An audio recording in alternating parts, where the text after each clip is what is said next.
Hello, welcome to the American Business Podcast. I'm Kevin Deveji, your host. I'm welcoming you to episode 46 in season 2. Thank you for being with us. I'm happy to announce our partnership with missionstatements.com.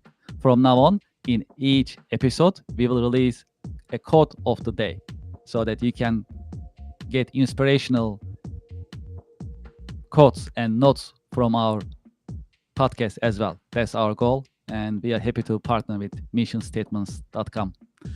Great. So today we'll be talking about jewelry industry, and we have a great guest today that I like to invite, and let's get the conversation started.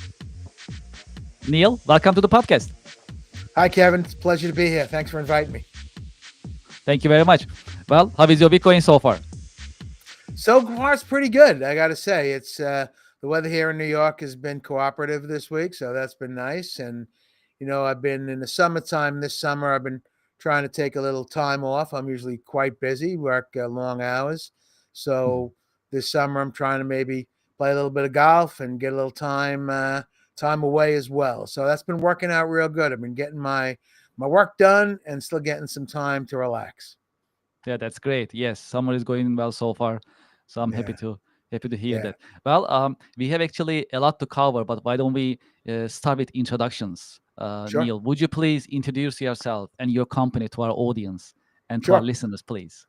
So I'm Neil Abruzzi. I'm President and CEO of EDI Options. We are specialists in EDI. It's funny that you introduced me as being in the jewelry industry, and my pedigree is in the jewelry industry. My first jobs out of college some 40 years ago were in the jewelry industry. I worked in the jewelry industry for almost 10 years before I started this business. We serve the jewelry industry substantially, probably 50% or more of my customers are jewelry industry customers, but I also work in other industries. My business is EDI, Electronic Data Interchange, 33 years.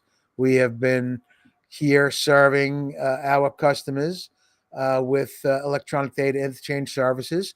Generally, I'll work with people who are selling to the major retailers. So if you are selling jewelry, or you're selling shoes, or you're selling neckties, or whatever you might be selling to the major retailers, you need me or somebody like me to be able to enable that relationship. So because we work in this area that's a little behind the scenes, uh, most people don't know that our technology even exists. And a lot of people are not exposed to it until they're encouraged to enable it. You can't sell a product to Macy's or to Kohl's or to J.C. Penney unless you are EDI enabled, and that's what we do. Yeah, this is great. Well, can you tell us how did you choose your career? Well, when I worked for the jewelry company back in this would have been the late 80s, early 90s, that EDI was at that time really coming into its own. It was becoming something substantial. And because I was the IT director for a major manufacturer of fine jewelry at that time, all of the requirements for EDI came through me.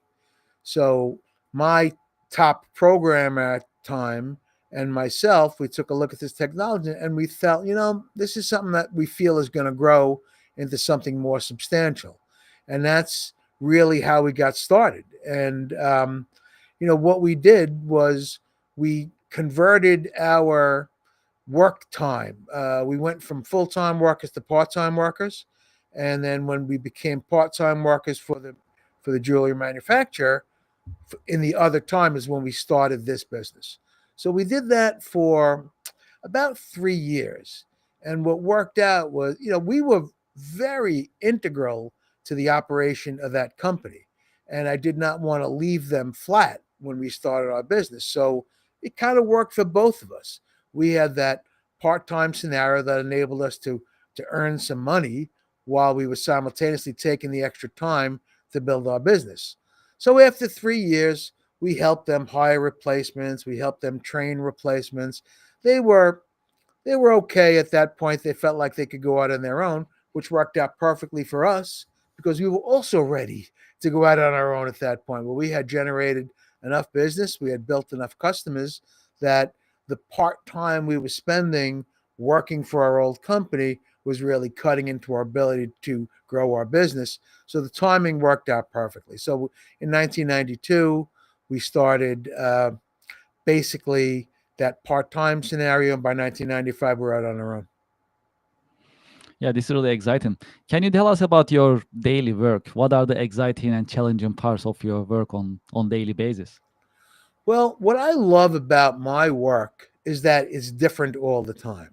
That we work with all kinds of companies, and even inside of the jewelry industry, the people that we work with have different challenges. They have different environments that we're integrating with.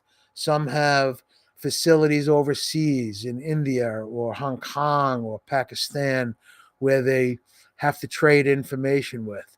So, what happens is that when I set up a new customer, even if it may be in an industry I'm intimately familiar with, like the jewelry industry, everybody has unique challenges. They have additional facilities that we have to engage with. They have special transactions that need to be processed. And what really surprises me is how different people run their businesses, even though they're performing the same activities. So, for example, I have a lot of the work that I do, a lot of my customers have to ship goods directly to the consumer. This is something that modern times have changed. And when I first started the business in the 1990s, nobody shipped direct to the consumer. Everybody was shipping to retail distribution centers. And through the early 2000s, that started to change. And well, I don't have to tell anybody how during the pandemic that exploded the direct to consumer. So we do quite a lot of helping our customers with their direct to consumer fulfillment. So that's something that, again, like for example, I have customers that ship out of New York. They do their packing and shipping out of New York, and they ship it out of New York. I have customers that do it out of India, where they pack and they pack the goods in India. They label the goods with UPS labels. They ship them in bulk to New York, and then in New York or LA or Chicago, wherever they happen to be, domestically, UPS picks up those packages and distributes them. So really, it all depends on the customer and their unique operation, and we have to have the flexibility to be able to enable them for the way they do business. It's not my job to tell somebody you have to change because my systems will only work a certain way. I see it as my challenge to be able to adapt my systems to be able to change to the needs of my customers. And look, no matter how unique a customer may be, there are elements that carry over from customer to customer. So the more diverse we are, it expands our library of features and functions that we can offer to new customers. So it never hurts me to be custom. It never hurts me to do something new or different because that's just one other arrow in my quiver to be able to use with the next customer. Yeah, this is really exciting, and sounds like you have an international business in terms of transactions and operations. That's how it sounds like. We we have customers right now, 13 countries. We have customers. I represent a large retailer, one of the largest retailers in Dubai, and they have I enable their vendors. So they license brands like Coach and Armani and Gucci and high end stuff, and I enable their customers for them. They have customers all around the world, and subsequently, I have customers all around the world. But it's more than that. It's also a lot of my customers have manufacturing facilities in, like I said, in overseas locations. And then naturally, what happens is, and that's the nature of my business, I start to enable somebody who's a partner, and then they come to me and say, "Hey, I have other partners that I would like you to help me enable for." And that's really how I established this international business. It's funny, I was talking to a customer not long ago, and I was talking about my international business. He's like, "How did you do that?" And I'm like, "I don't know." It just kind of developed. It just kind of came about over time by us providing good, solid services and people seeing that and then coming to us and say, "Hey, can you do that for me too?" And that's really that's the nature of the way I've built my business. Well, can you tell us about EDI industry as well as jewelry industry a little bit in terms of how do you see these industries, and how they can be more efficient and how they can modernize their businesses in the age of AI? Sure. Well, let's start with the EDI business.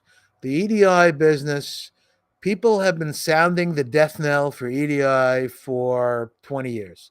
They constantly saying, oh, its days are numbered and XML is going to take its place, or uh, different technologies, APIs are going to overcome that. But here's the reality of this. The reality of this is that retailers around the world have invested millions in EDI systems. And they have thousands and thousands of vendors enabled in this environment. You just don't flip a switch and change that. That is something that is ingrained in the industry. It's ingrained in the supply chain, and worldwide, people utilize this technology to drive the business. And guess what? It works. I've been around long enough that I was involved in early meetings when EDI standards were being developed. And I sat in those meetings and we talked about the challenges and we talked about the standards. So now, XML, I was engaged with early adoption of XML, of adopting those standards. And guess what? They were exactly the same challenges. And the challenges are not technology challenges, they're business challenges. Things like item synchronization. I am getting an order from Macy's. Are they going to use my item number, my SKU number? Are they going to use their item number? Are they going to use a UPC number? And this is something that's a business decision. It's one of the biggest stumbling blocks with EDI is mapping item definitions between partners. Same thing with shipping destinations. Everybody has their own codes for these things. These are challenges in EDI, but they're also challenges in XML because they're not technology challenges, they're business challenges. So the EDI business, like I said, people have been saying it's going to die. It's not going anywhere. It's around a long time. It's going to be around a long time because of the way it's ingrained in the supply chain. So let's talk about the jewelry industry. I'm in this industry now more than 40 years because before I started my business, I was a technology specialist in the jewelry industry. So I know this industry very, very well. And what surprises me is how little things have changed in 40 years. I have to tell you that a lot of the business is smaller companies, doing good business, good dollars, but they're smaller companies. And everybody knows that a small business has a lot of challenges simultaneously.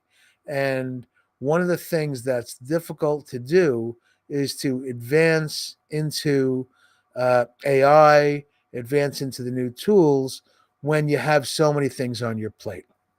So, what I see as my role to help my customers is to talk to them about what are the things that we can do for you that are AI, business intelligence, artificial intelligence. And what I did was I'm working with an AI partner, and we put together a tool for my jewelry customers for them to analyze their EDI data. So what I've done is I've taken the specialty that I have in EDI and the industry where I have great penetration, and I've put them together. And what we've done is we've built an AI tool that will analyze every day the EDI transactions that get traded. So what happens? I get purchase orders, I'm sending invoices, I'm sending shipping documents. So I can analyze that information and I can tell customers what are your best selling items, but not only what are the best sellers, when are they selling? What time of the year do they sell? What customers are buying them? Are they more direct to consumer or retail transactions? In the jewelry industry, lab grown diamonds are now very prominent.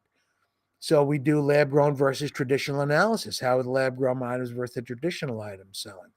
So what I see as my role is with these companies who certainly desire to have AI and modern technologies and to utilize those things, I have ways to take the services that I provide to them, give it an AI front end on it, and to really give them an ability to leverage these tools without having to start from square one.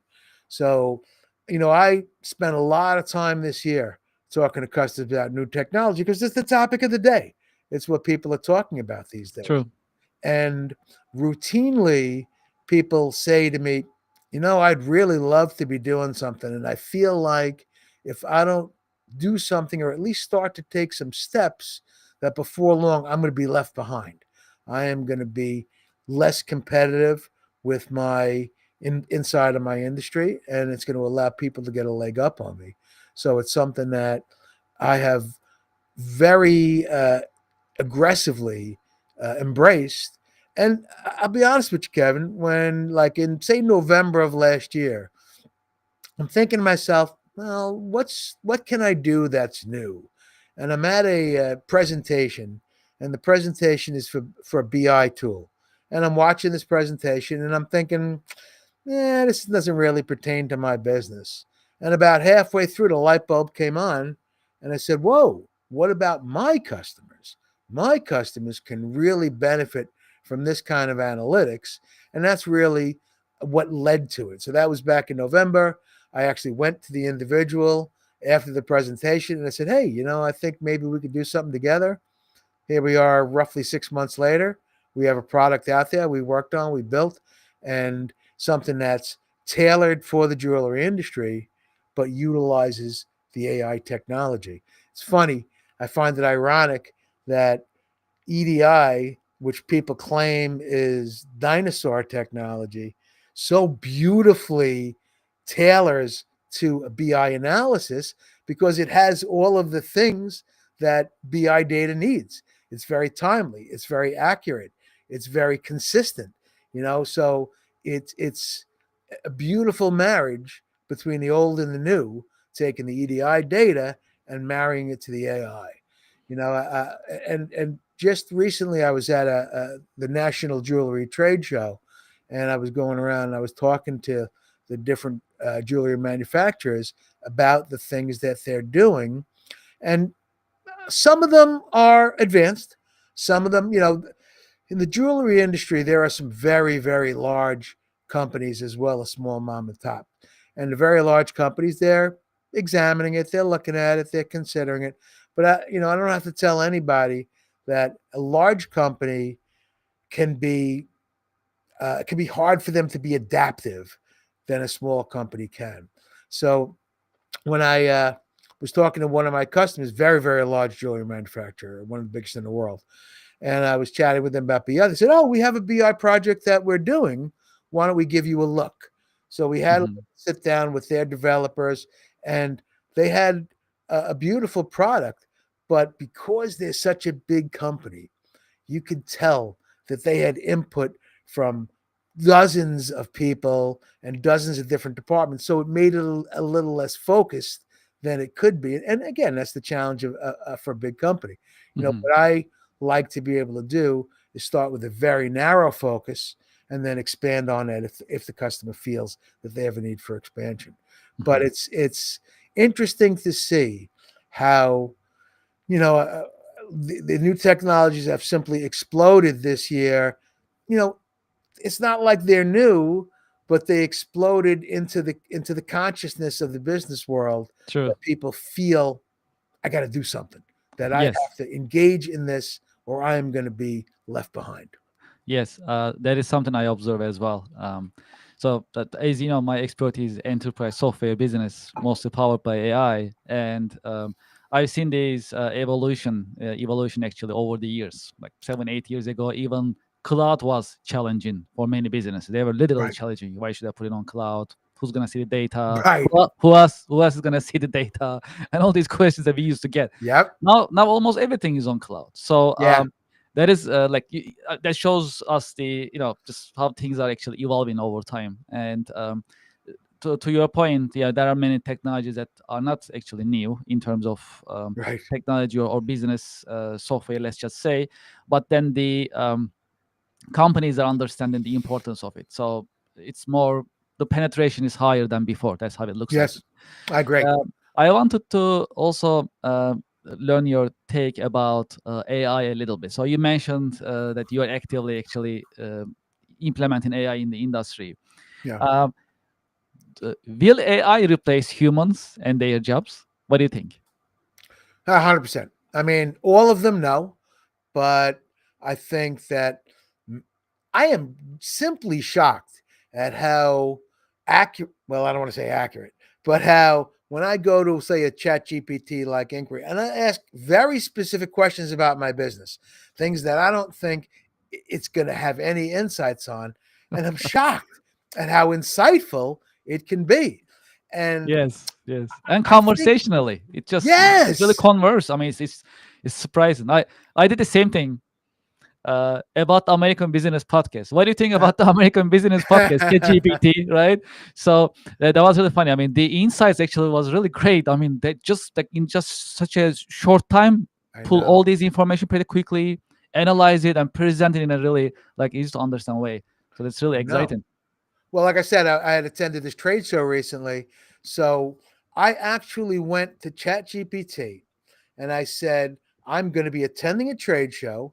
I'm going to be visiting customers in their booths when they are trying to sell. So I don't want to be intrusive, but I'm curious about what are topics of conversation that I can have that are not sales related. And ChatGPT not only it gave me 5 categories of conversation, and then inside those categories, it gave me specific questions that I can think, topics and questions that I can talk about.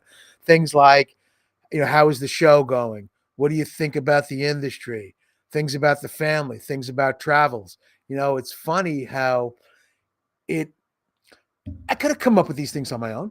It's not like I'm not intelligent enough, but to be able to get that information seeded into my mind for me to give me things to think about in that right framework, it's I find it to be astonishing, and I never cease to be amazed at the advancement. And this is technology is in its infancy. It is just really becoming adopted. Yes. So there's just there's no way that it's not going to change the world in substantial ways and change Mhm. the workforce in substantial ways. You always hear through the years. I'm in the technology world for years, and they always say, well, technology is going to displace the worker. And the standard response is that, well, that worker can then go and do other things, if the technology can replace it. But I fear a little bit for the least trained workers, for the I have a partner that I'm doing business with. You probably know him. He's a guy that does AI workers. So you could basically hire or purchase an AI bot that will do work for you. That'll take the place of employees. So I brought him to a customer where we spent a few hours with the customer going over their business processes. And I was surprised that even processes that have a physical element, for example, returning goods, when goods get returned, they have to be examined. They're the right item.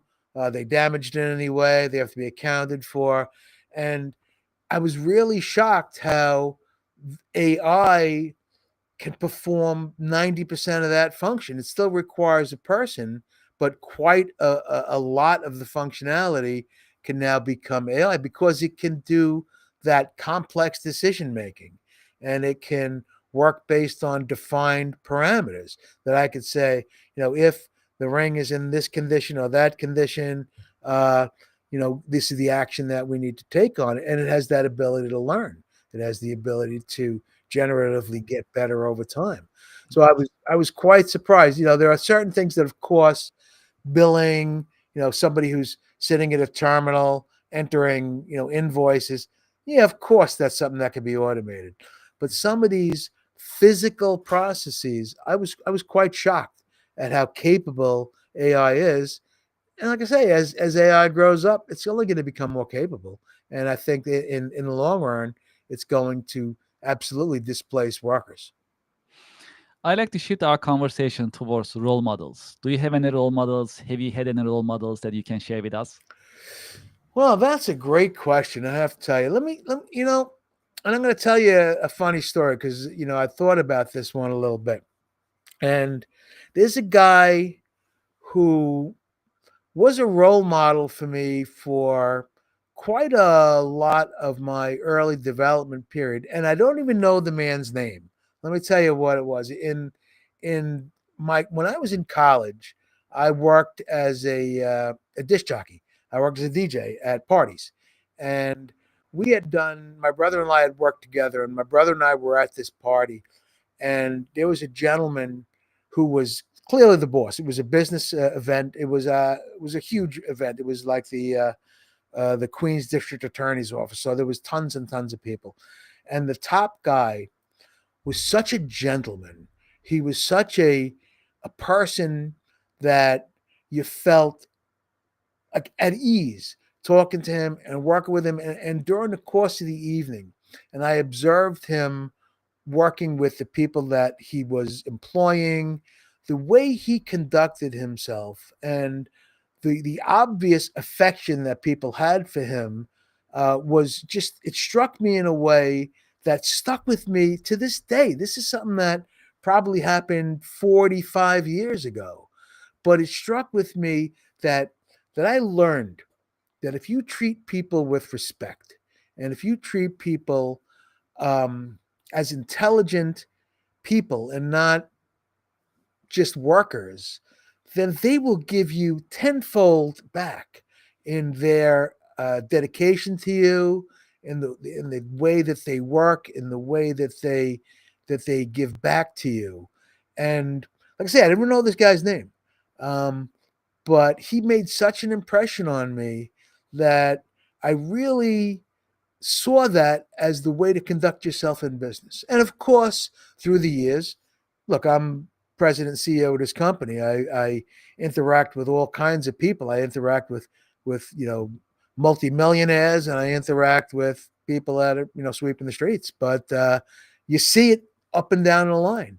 You see it with everybody that you engage with. If you engage with them in a respectful manner and you treat them with intelligence, they will do the same thing back to you. And that is something that I'm glad I was exposed to it in my 20s because it really gave me, I mean, even in the days before I started my business, when I was the IT director, I had a staff of 12 people uh, and I had to serve the entire company. And you learn that when you treat people with respect, they they recognize that, they see it, and they give you tenfold in return. And that's a lesson I learned that sticks with me to the day, and it's something it's really words to live by. How about your interest outside of work? Ah, Yeah, what are your passions and your interests outside of work? working a 60 to 80-hour work week, which I sometimes do, makes it hard to have out of work interests. But I do like to be able to. I'm a golfer. I love to play golf, so I like to get out once a week and get around a golf. And I have that ability, being that I have control over my schedule. That I can play golf in the afternoon and work into the evening. And that's something that I'll routinely do. So that's something that I like. I'm a bit of a foodie. I like to go out for a nice dinner. Uh, as as often as I can. Going out to dinner has become an expensive endeavor these days, but nonetheless, I like to do that. Um, Baseball fan, I'm a huge baseball fan, big Mets fan. So, that's one of the things that, gives me the advantage that as I'm working here in the evening, I'm here by myself. I'll put the baseball game on the TV while I'm working. So it gives me that ability to really, be a little bit more well-rounded. What happens is that when you're all work all the time, you lose a little perspective. And I try to Mhm. be all work all the time. I'm running my business now 33 years. I have a staff of 19 people here. So I have spent a lot of time. I would say, because what happened was with the pandemic, we went remote. So nobody's in the office now. Everybody works remotely. My assistant comes in, once a week, and my accounting manager comes in once a week. But for the most part, I'm here by myself. So it really, all the more you need that time to be able to get away, to separate from work. When I'm here and I got my head, focused on work all day long, what I've been able to do is I've taken some of my top executives and I've given little by little, given them more responsibility, little by little, given them the necessity to um, do the day to day things that free me up to do more selling, to do things like this, more podcasting and more media. And, it really has allowed me to have a more well rounded life, to be able to have people who handle the day to day operations. Of course, I'm engaged day to day in the business, but only at the high level. Only, unfortunately, as the CEO, when I hear from customers, is usually when they're not happy. But thankfully, that doesn't happen very often. But nonetheless, I'm not as engaged in the day to day operation as much as I once was, which is a good thing because it frees me up to be able to do more selling and do more marketing and do more of the things that build a business. Yes, yes, absolutely. That's really exciting, and thank you for these insights. Um, and actually, an important mission of our podcast is to share educational content and informative content with today's and next generation professionals and the workforce. For the next generation, what type of career advice would you give them for those who are thinking about technology or maybe jewelry industry or in general? Any insights, any suggestions or recommendations that you can share with them? That's a really good question. I hire a lot of my hires, people right out of school, people that maybe it's their first job. Excuse me. And one of the things that I can recommend to people, I'll use some real life examples. I have two employees that I hired on the same day 3 years ago. I hired them both on the same day, and they are this far apart in terms of the way they've developed, and the difference being that the one guy who's more advanced took more initiative, took more initiative to understand things, took more initiative to be involved in things that maybe he wasn't involved in, to step forward. And, particularly in a remote environment, right? You're not here in the same room with us all the time. So it's a little harder to stand out. It's a little harder to be seen as an individual. So I believe it's important, particularly in that, but even in the office work, it's important that you make yourself seen, that you make yourself known, that you recognize the things that you're interested in and express an interest. But it's also important that you follow through. I've had people, like I said, I've business 33 years. I've had all kinds of employees in that time. And I have people that have come to me and said, "Oh, Neil, I'd like to go to night school and learn about this or that." And great, I'll pay for that. I'll pay for their education. But I want to see them come back with that and show me something. And sometimes they do and sometimes they don't. And it's not like it's something I'm looking for every day. But as the owner of the company and someone that sees that, I'm cognizant that this is someone who's looking to improve themselves. I'm looking for improvement. I'm looking to see that the things that I help them do have a genuine impact. So show a little ambition, show a little enthusiasm, uh, learn to interact with people. This is something that I found some of the younger generation has trouble conversationally interacting with people. They used to being more text based or being more social media based. And it's important that you interact with people. I've said that several times to folks when they say, well, I'm having trouble getting a response from a customer on this or that question. I'll say, pick up the phone and call them. And that's the thing, that to work on your personal skills. I'd say be ambitious, follow through, work on your personal skills, interact with people. These are things that are naturally noticed. You don't have to wear a big sign that says, "Look at what I'm doing," because when you do that, you naturally rise to the top. So I think that's something that the latest generation can put a little more focus on. Neil, before we end our conversation, for those who are listening to us or watching us, what is the best way for them to learn more about your company and get in touch with you? Well, I'm Neil at edioptions.com is my email address. Our website is edioptions.com. So we're quite easy to get in touch with.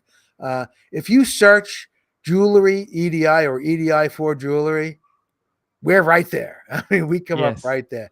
You ask ChatGPT who's the best company to work for jewelry EDI, they're going to say me.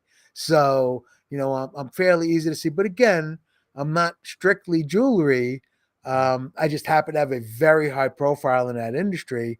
So I get a lot of hits on that. But I'm really, I'm equipped to serve anybody who sells to a retailer. What happens is that folks they'll go to a trade show, and at the trade show, Kohl's will say, "Hey, I love your neckties, and I want to give you $1 million order, but I'm going to need you to be EDI enabled." And they'll say, "Oh, of course." And then they'll go back home and be like, "What is EDI?" And I got to be EDI enabled in order to get this order. And that routinely happens to me. So it's one of those things that that people don't really realize it until it's forced upon them that, oh, all of a sudden I have to be engaged in this. So that's when people reach out to me and they look for me when they get into that situation. Yeah, the big retailers, jewelry, they recommend. Neil, thank you so much for being with us in your busy schedule. Thank you for sharing your insights and your professionalism with us. Thank you very much. Absolutely. My pleasure, Kevin. Thank you very much for inviting me. I enjoyed this very much, and I'd be happy to do it anytime. Thank you very much. Pleasure is all mine, and I wish you a great weekend. Thank you. Same to you, Bob. Thank you very much. Bye now. Thank you. Well, to our audience and to our listeners, thank you very much for listening and watching the American Business Podcast. I hope you enjoy this episode as well. I liked it very much. As I always say, you learn at least one or two things in every single episode of the American Business Podcast. So that's exciting, and we keep it educational and informative on weekly basis. I'd like to also thank you for your support in our YouTube channel. Now we have close to 90,000 YouTube subscribers. If you haven't done so, please feel free to subscribe. You can scan this code that I'll have it on the screen, and you can be a subscriber. You can share your thoughts. You can like our videos. We truly appreciate your support, and your insights are also important for us. That's why we actually have this QR code on the screen that you can scan, and you can share your feedback with us. If you have any ideas, feel free to let us know, and we love to hear from you.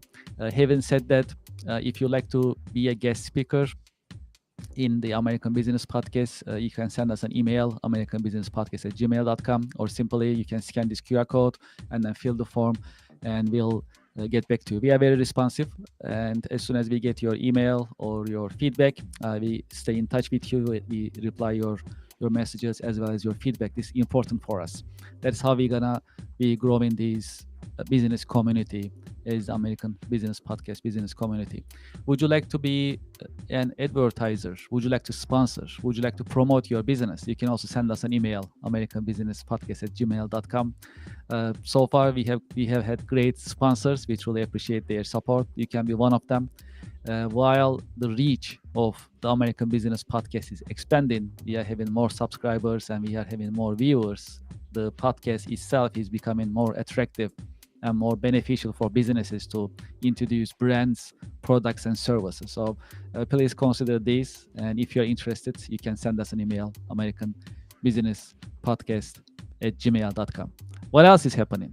Well, for the coming podcast episodes, and if you'd like to learn more about the American Business Podcast, you can visit our website, americanpodcast.tv. When you log into the website, you'll see the schedule right on top, and you'll see who is coming, who will be our guest, and what we will be talking about, what time. You'll be seeing all these information on our podcast. We keep on our website, and we keep our website active and updated, so you can see these latest information available on our on our website. Also, we have a sponsor that I like to introduce you to, IPVanish VPN. If you are looking for a VPN, IPVanish is a solid choice. I also use IPVanish. It's a solid system. If you need a VPN software system, you can visit this website that I'm having on the screen, and you can get information. And if you're interested and if you need a VPN, you can consider subscribing to IPVanish VPN. So that is one of our latest sponsors that I wanted to share with you. Well, also, as I mentioned earlier in the podcast episode today, we have a partnership with missionstatement.com, and we always gonna have a quote of the day in our podcast episodes starting from today. So we'll keep it informational, we'll keep it inspirational for you with these quote of the day powered by missionstatements.com.